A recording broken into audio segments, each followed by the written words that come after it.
Check this out. We've got something really fun today. This is so amazing. Oh man, again? 2.1a. Reviewing 10C trigonometry and special triangles. Let's review how we label a triangle. This could be angle D, and this could be angle T. And that's very simple. If we just have a triangle, that's what we could use. If this was angle D, this would be little d, little side d. This would be little side t, and this would be little o. If there was more lines on this, and it was part of a more complicated diagram, we couldn't call it angle D because we wouldn't know if it was referring to this angle or this angle. So we'd have to give it some directions. We could call this angle ODT. And that would help us know that we were talking about this one right here. We don't have to do that in this diagram, and we'll just take that off. Let's review our primary trigonometric ratios. That would be sine, cos, and tan. And we can remember what the ratios are using SOHCAHTOA. So sine is opposite over hypotenuse, cos is adjacent over hypotenuse, tan is opposite over adjacent. Let's find sine t. We look for sine, we look for angle t here, we look for the opposite side, which is t, and sine is opposite over hypotenuse, so the hypotenuse is little o. Cos is adjacent over hypotenuse, so when we look at this triangle from the perspective of angle t, d is the adjacent side, so it would be d over o. Tan t would be opposite over adjacent, and so from angle t, t is opposite, and d would be adjacent. Let's do one more, but from the perspective of angle d. And when we look from angle d, t is our adjacent side. So this one is still, cos is still adjacent over hypotenuse, but it's t over o. And Pythagorean theorem, that is generally a squared plus b squared equals c squared. And in this triangle here, we've got t squared plus d squared equals o squared. Let's solve this triangle. We need to know angle V and angle U. Angle L is 90 degrees. We don't need to find that. It's given. And we need to find side little l there.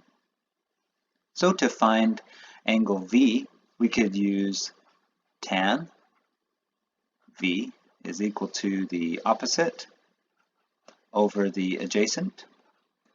Take the tan inverse of both sides, and we get that angle V is equal to tan inverse of 11 over 7, and that would be 58 degrees. Do it again for angle U. Tan U equals the other way, 7 over 11, because this time from U, this one's opposite and this one's adjacent. Take the tan inverse of both sides, just like we did here, and we get that angle U is equal to 32 degrees. We could have done this a different way.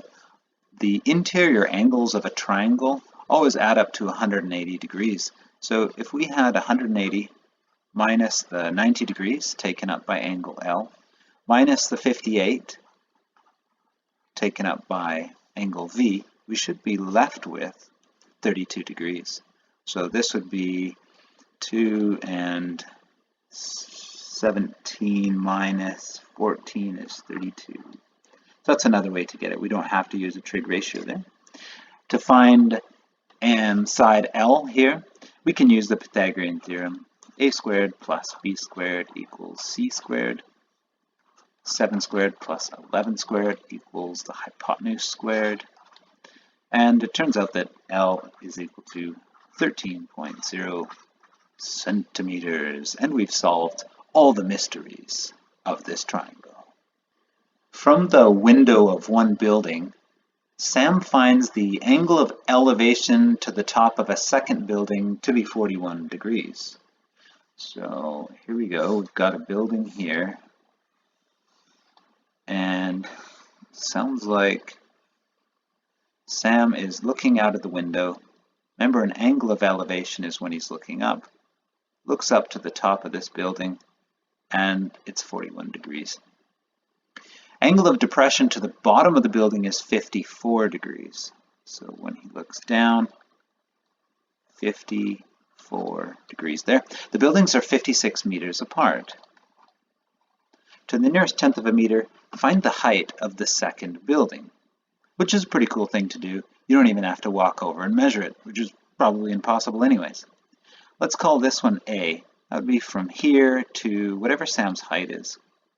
And then we'll call this portion B, from Sam's height to the ground. So the total height for this building would just be A plus B. Let's find A. We've got this side right here, and we've got an angle, and we want the opposite side. So that has to do with tan. So we'll say tan 41 degrees is equal to the opposite side divided by the adjacent, which is 56. So just do some algebra here, multiply both sides by 56, and we get that A is equal to 48.68005732 approximately. Next, let's find B, same way actually. Tan 54 degrees is equal to the opposite side again, divided by the adjacent, which is still 56. Do some algebra, and we should get that B is equal to 77.0773875. And now the height of the building here is going to be A plus B, so it's about 125.8 meters. Let's move on to special triangles. Our first special triangle is an isosceles triangle, and we want to find the exact value of the sides. You may not use sine, cos, or tan. So how might you do this? We do know that one side length is 1 unit wide here. Well, since this is isosceles, it's got to be these two sides here that are the same. Can't be this side because the hypotenuse needs to be longer. So isosceles has two equal sides. It also has two equal angles. So if this one's 90 degrees, then this angle we'll say is angle X. And this one will be the same. So let's see if we can figure out what that angle would be. The interior angles of a triangle add up to 180 degrees. So let's get 180, subtract off this 90, and we're left with 90 degrees. Now 90 degrees, we have to split between these two. So 90 divided by 2 is 45 degrees. So each one of these angles here are 45 degrees. Next, let's find the side lengths. This one will be the same. It's the same size as this. And now we just need to find the hypotenuse. So a squared plus b squared equals c squared. So 1 squared plus 1 squared equals the hypotenuse squared. This would be 1 plus 1 is 2. And take the square to both sides. That means that c is equal to the square root of 2. And that is all the angles and dimensions for our first special triangle. Let's do the same thing for this equilateral triangle. We want to find x, y, and z, and also alpha, beta, and theta. We can't use sine, cos, or tan, so let's see what we can do. First, if this is equilateral, that means that each one of these side lengths are the same, which means that z is equal to 2. And y, if this was cut in half, would be equal to 1. Next we can get the angles. So all the angles in this triangle add up to 180 degrees, and they're all the same. So that means that 180 is equally split among these three angles. So 180 divided by 3 is 60 degrees. So theta is 60 degrees, beta is 60 degrees, and alpha, well, that's cut in half, so it's 30 degrees. The only thing left we need to find is x, or the height of this triangle. We can use the Pythagorean theorem to find that. We've got a, let's say that is our y here, 1, plus b, well, that's our height, or x, equals c, the hypotenuse squared, so that would be 2 squared. And there's just 1 plus x squared equals 4, and x equals minus 1 on both sides, so x squared equals 3. Take the square root of both sides, and you get that x is equal to the square root of 3. Now, would be plus or minus 3 we're creating here because we took the square root of a variable squared. But because we're looking for just a linear measurement here, we're only interested in the positive value. Okay, so we solved this equilateral triangle. Why would we be doing this, and what are we using these special triangles for? They're going to be used to find exact values. So when I look at sine 30 degrees, probably my first instinct would be to reach for my calculator. But now I don't have to. I can look at this solved triangle, say here's 30 degrees, sine is opposite, so it's 1, over the hypotenuse, 2. So sine 30 is actually 1/2. Let's try it with 60 degrees. Here's a 60 degrees. What's opposite this angle? Well, it's this, root 3. So I can write root 3 is my opposite side over the hypotenuse, that'd be 2. Sine 45 comes from the last triangle that we did. So go back to the last slide. Sine 45 would be opposite over hypotenuse, so 1 over root 2. See if you can fill in the rest of these here. You can also rationalize the denominator. This is the only time that I do. This one would be root 2 over root 2. Right, so for this one you should have got root 3 over 2, 1/2, and root 2 over 2. For this one, tan 30, 1 over root 3,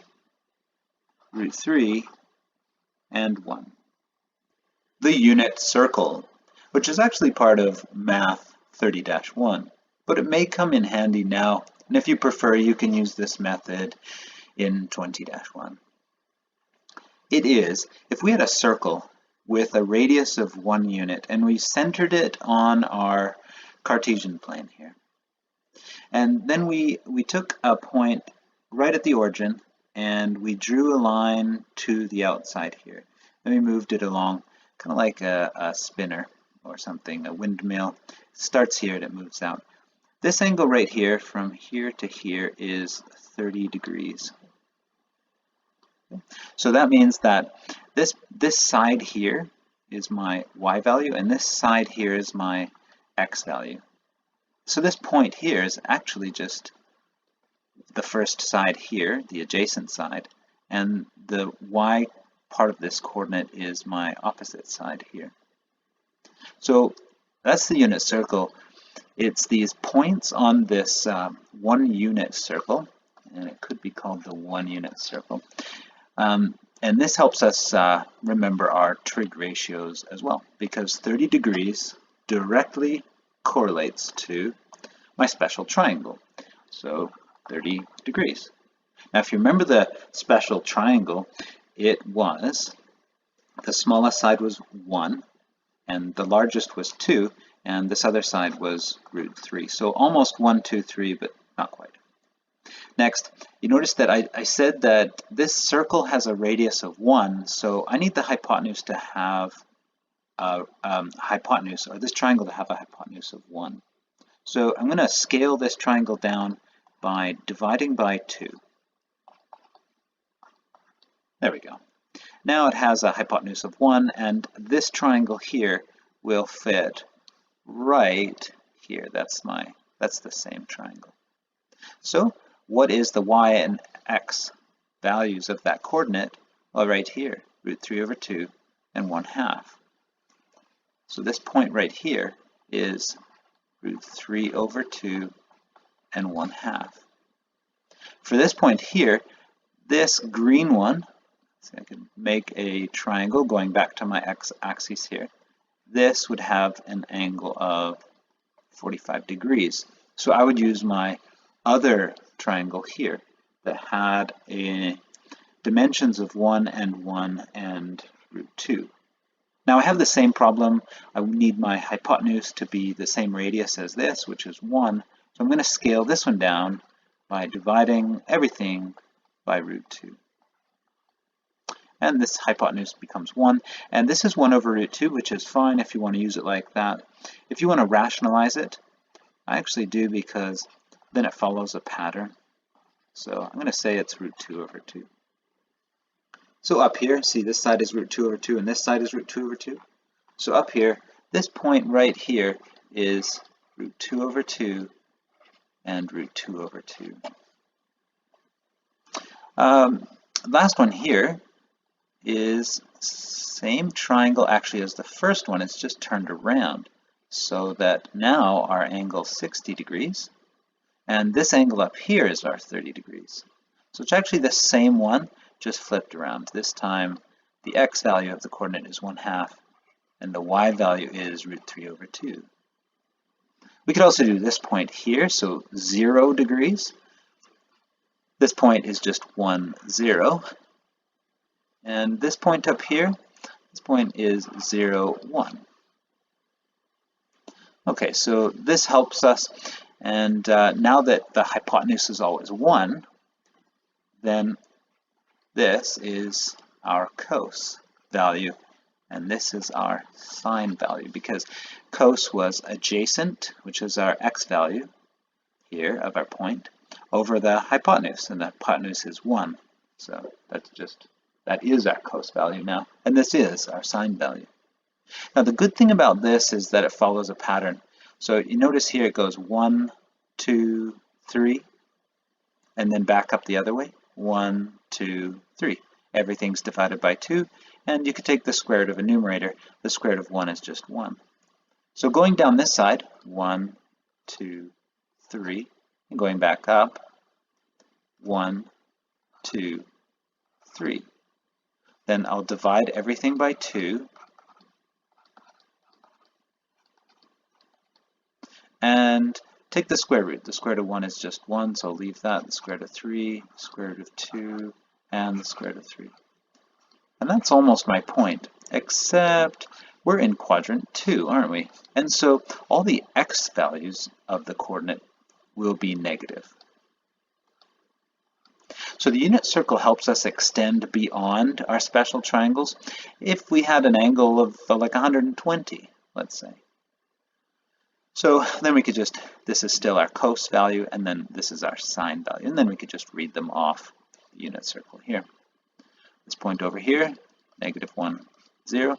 We could keep going. Just remember to start counting from the y-axis, so it goes 1, 2, 3, and then back down the other side, 1, 2, 3. Square root everything and divide by 2. And in quadrant 3, everything's negative. Both the x and the y is negative. And so there we have all of those points. Here's 0 and -1, and you could continue the pattern on here. We want to solve this triangle in exact values without a calculator. First, let's find theta. Theta is going to equal 180 degrees, minus 30 degrees, minus 45 degrees. And that would be 105 degrees. So theta is 105 degrees here. Now let's try to find x and y. The problem with this is that sine, cos, and tan and the Pythagorean theorem only work with right triangles, and this is not a right triangle. So we need to make a right triangle by cutting it down the middle here, perpendicular with the base. Not in half, but perpendicular with the base. Now we can start working with our right triangles. I'm going to call this one height so that I can work with that value. And I'm going to call this one right here y1 up until where I cut it, and this side y2. Let's say we wanted to find x first. So we could set x as the hypotenuse here, and 30 degrees is our angle, and then we don't have h, and we don't have y1. So we can't actually start with x. So let's find h first then. Now, if we're looking for h, we know more about this side here, so I'm going to use this 45-degree triangle here. So we've got, let's see, from 45 we've got an opposite, and we've got the hypotenuse. So that sounds like sine. Sine 45 degrees is equal to h over 4. Now remember, we're not using a calculator, so we have to use our special triangle or our unit circle or some other trick to remember what sine 45 is. So it's root 2 over 2. And now just do some algebra, and h is equal to 2 root 2. And looks like we're in centimeters, so I'll put that here even though we don't actually need to find h. Next, now that I have h, I can now find x. So we've got an angle here, we've got the hypotenuse, and we've got the opposite side. Sounds like sine again. So sine 30 degrees is equal to the opposite side. This time it's 2 root 2. So put that in over the hypotenuse, which is x. Do some algebra here. We can either figure out what sine 30 is before or after we do the algebra. Let's move it around first. So we got x is equal to root 2 over 2 divided by sine 30 degrees. And we know from our special triangle again, our 30 degrees, our sine 30 degrees is 1/2. So we'll just put that in there instead. Now we can do some algebra and simplify this. We get x is equal to 4 times root 2 centimeters. See how it's an exact value and how we never used our calculator. If we did use our calculator, we'd have a decimal value here, and then we couldn't answer the question because the question said in exact values. All right, let's find y1. That would be an adjacent side if we were looking at 30 here. So we could use cos, or we could use tan as well. Since we've got exact values, it doesn't matter. So we use cos 30 degrees here is equal to the adjacent side, y1, over the hypotenuse, which is the one we just figured out here. Now cos 30 is root 3 over 2. That comes from our special triangles or the unit circle. We're going to multiply by this to get it out of the denominator and onto the left side here. And let's do some simplifying here. So we get 2 root 6 is equal to y1. Now that's only part of y1, so we need to go find y2 now. And if you notice, this is 45. That means this would be 45. And by the way, this would be 60. That means that this side is the same as this side here. So y2 is actually equal to h because that's an isosceles triangle. You could go through and use a trigonometric ratio to show that, but we're just going to use the fact that it's the same because it's isosceles.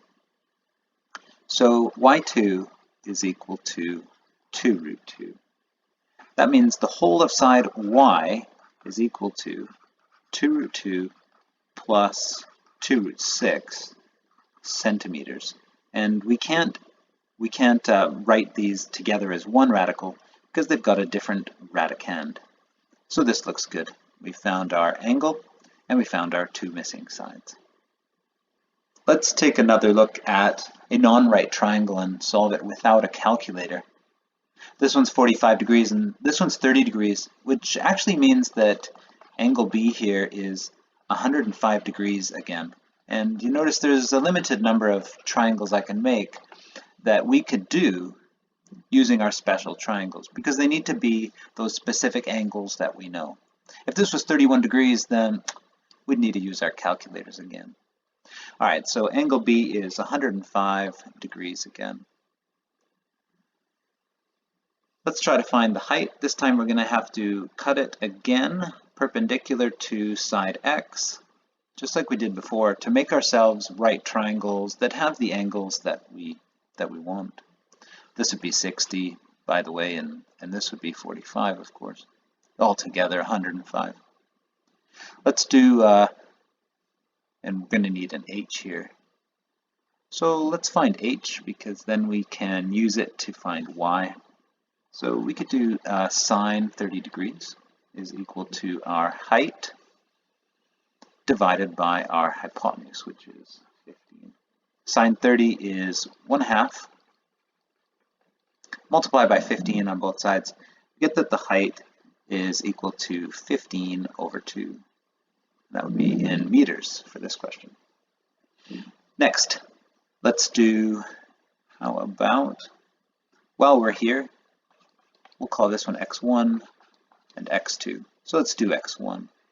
Cos 30 degrees is equal to x1 would be adjacent over the hypotenuse, which is 15. Cos 30 is root 3 over 2. And so when I multiply 15 on both sides, I'm going to get 15 times root 3 divided by 2 meters is x1. Next over here, let's find our x2, which would be the same as our height, because again, this doesn't look like it in this picture, but this is isosceles, 45 degrees here and 45 degrees here, and these two sides the same. So that means that our x2 is equal to 15 over 2 meters. Okay, so putting it together to find our x, overall, this whole side here, it's 15 over 2 plus 15 root 3 over 2. And that would be meters. That's okay if you'd like to write it with a common denominator and even factor out the 15, that's fine too. All right, let's find y. That would be our last side there. So we could find y by doing sine 45 is equal to one of these sides here, 15 over 2 over the hypotenuse, which is y. Sine 45 is root 2 over 2. And do some algebra to rearrange that, put the y up here, do the 15 divided by root 2 over 2. The divided by 2's cancel, and we're just left with 15 over root 2 meters, which is fine to leave it like that. Some older people think that you need to rationalize the denominator in every question. I don't say you need to, unless the question says to. This is part of Trigonometry 2, solving problems using the 3 primary trigonometric ratios. Here's some questions. See if you know what you're doing.